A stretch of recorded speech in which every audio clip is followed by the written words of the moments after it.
Les damos la bienvenida al webinario de... Welcome to this closing webinar for this seminar on the workshop on the consolidation of coordinated audit on mining environmental liabilities, which auditors from 14 audit institutions have conducted over this week.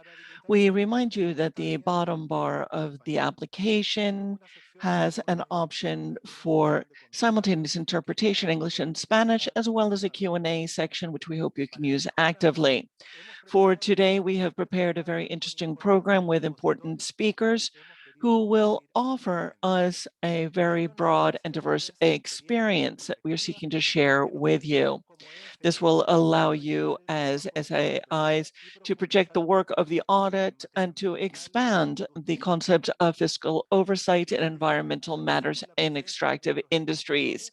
We thank our speakers for joining us, the representatives of the working groups on extractive industries, WGEI, and the environment, WGEA, INTOSAI, the Canadian Audit and Accountability Foundation, the German Development Cooperation through JIZ, OLACEFS, and the participating SAIs of Argentina, Brazil, Bolivia, Colombia, Ecuador, El Salvador, Guatemala, Honduras, Mexico, Peru, Dominican Republic, the Honorable Court of Accounts of Buenos Aires, and the Court of Accounts of the State of Bahia.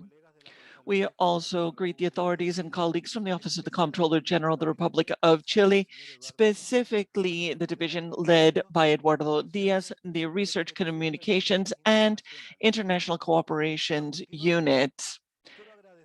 I would once again like to thank Jorge Bermúdez Soto, Chair of the UN Board of Auditors, Secretary General of OLACEFS, and Comptroller General of the Republic of Chile for joining us, and invite him to speak to us on the challenges in this area. Mr. Comptroller, you have the floor. Thank you very much, Jaime. Good morning to everyone. I, of course, join you in greeting those who will be sharing this final webinar with us that concludes this week of work on the coordinated audit on environmental liabilities.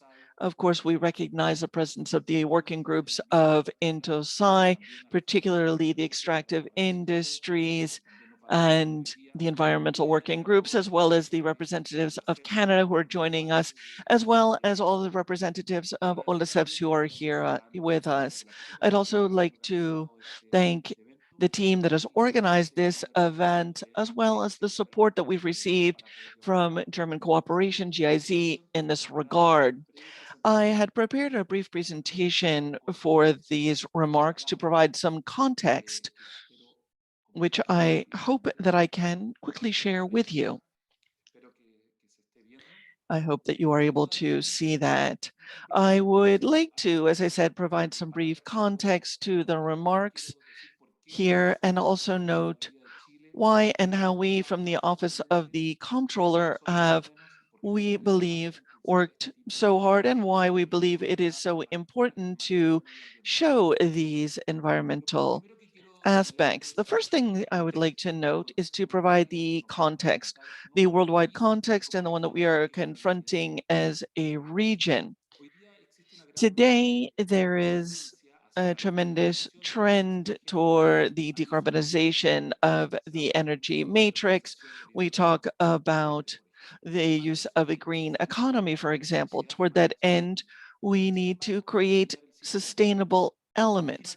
But we need to look at the complete cycle. Between now and 2050, we'll need over 1 million tons of ore just to satisfy the needs for renewable industries and renewable energy. This is a geological map of the world, and we can see the distribution of this ore.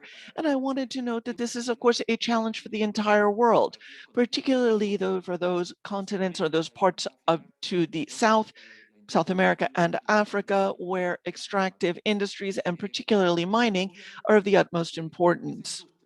Obviously, these extractive industries generate a series of externalities. The photos that you can see here, of course, are from mining sites that show many cases of the tremendous impact of these dams. We can also see that as individuals, all of us who are working here in this context are working in particularly salient areas, working at the SAIs. And the question then is, how sustainable is it to continue to engage in the actions in the way that we've been doing this? Will the planet 30 years hence be able to sustain that? Can we continue to handle these areas? And the question is how important these initiatives are. Other organizations have noted the important role of the SAIs and the role that we have within our region, Latin America, the Caribbean, with regard to the use of natural resources. I'd like to quote this study that was done by the Inter-American Development Bank and the OECD last year with regard to the public administration in our region. We can see that many countries in Latin America and the Caribbean have many non-renewable resources, particularly ores, minerals, and hydrocarbons that are a substantive source of revenue. In Chile and Peru, we are certainly examples of that. However, these are limited and the flow that they generate is highly volatile, particularly as a result of prices in international markets. And what we certainly need to consider is that the management of these non-renewable industries has to consider the intergenerational aspect so that we do not deplete them, as well as, of course, the environmental sustainability overall. This has a primary and a key component in that we must consider, of course, future generations. As I said, this has to do with intergenerational solidarity, and this is a component that we absolutely need to consider when we are looking at extractive industries such as mining, particularly because of the harm that it causes. The larger framework for conducting these types of activities, such as this coordinated audit, is, of course, falls within the concept of the SDGs. It would see that as we can see that as a result of the pandemic, one would think that the SDGs might have fallen a bit by the wayside, but that is not the case or should not be the case. They are the guiding element that will enable us as societies to be able to reach the level of development that we need in the future. So in this regard, we certainly need to consider all of these factors. We've noted SDG 12 and number 15, specifically with regard to ecosystems and land ecosystems. We also must, of course, take into consideration SDG that will coordinate all of these elements, and that is specifically SDG 16. That is peace, security, and solid institutions, and that is where the SAIs fall. This also includes the concept of fighting corruption, which is also aligned with other, such as 12, 15 that I've just mentioned, and this is, again, within the context of the sustainability of extractive industries and the role of our auditing institutions.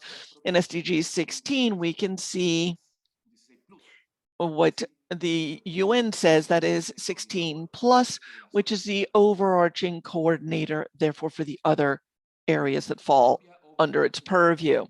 The OEDC has also said with regard to the SAIs that we need to evolve.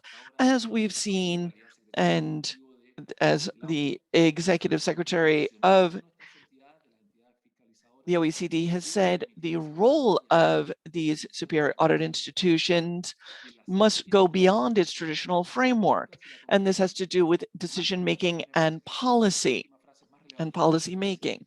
He also says that it is through this process that SAIs will be able to provide information to improve the operation of the processes and programs and be ahead of the curve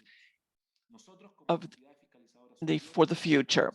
As SAIs, we must provide objective, nonpartisan, independent, and technical information to facilitate decision-making by the administration, and certainly what we've done this week falls within that scope. Now, what are some of the perspectives of the Office of the Chilean Comptroller, which perhaps can serve as an example and also give you a better feel for what we are doing to see what we are doing well, and perhaps you can provide input or suggestions for improvement.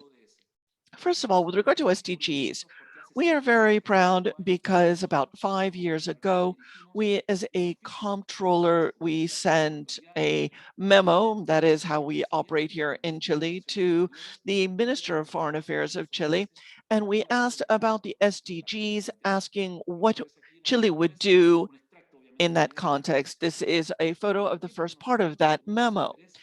And why? Because we, of course, are interested in joining in the efforts of the SDGs within the context of the government of Chile. But also, as a comptroller's office, we have linked all of our audits to the SDGs, not just the environmental ones, but all of the others that have to do with the other areas in which we work. This has been an ongoing element working in these areas specifically. And we've also conducted 4 international seminars on sustainable development where we have engaged in these actions, looking in the context of the SDGs. And lastly, and of course, importantly, is the development of the coordinated audits, which also form the basis of SDG 17, which is creating alliances such as the one we are engaging in today. Also, as the comptroller, what we did 4 years ago was to make an organic change, highlighting this action and the role of the environmental elements and components here. That is why here over the course of this week, you have been interacting with representatives from our Office of the Environment, because of course they have a very important role to play in this context. This coordination has led to successes. You can see the press reports here on screen, and we are very pleased to see how we have therefore been able to oversee the work that we've done and have an impact and been able to advocate for the environment in the context of Chile. As you can see on the right-hand side, it says the report by the Comptroller's Office on the mining oversight entity prepares the SDGs. This obviously is a reflection of the work that we have done. Our 2021-2024 strategy, where our work is created around the construction of public trust, and we try to do this by means of 13 essays, innovation, connecting our work with the environment and having a positive impact. So our 7th goal is prioritizing cross-cutting control and having an efficient performance of the public sector, which is in line with what we're doing today. What are the opportunities that we see for better oversight with an environmental focus? Here's a few. In the first place, we must take into account that the coordinated audits seem very simple, but we forget about this sometimes. Corruption does not know borders, nor does the environment. So the only way to face these environmental challenges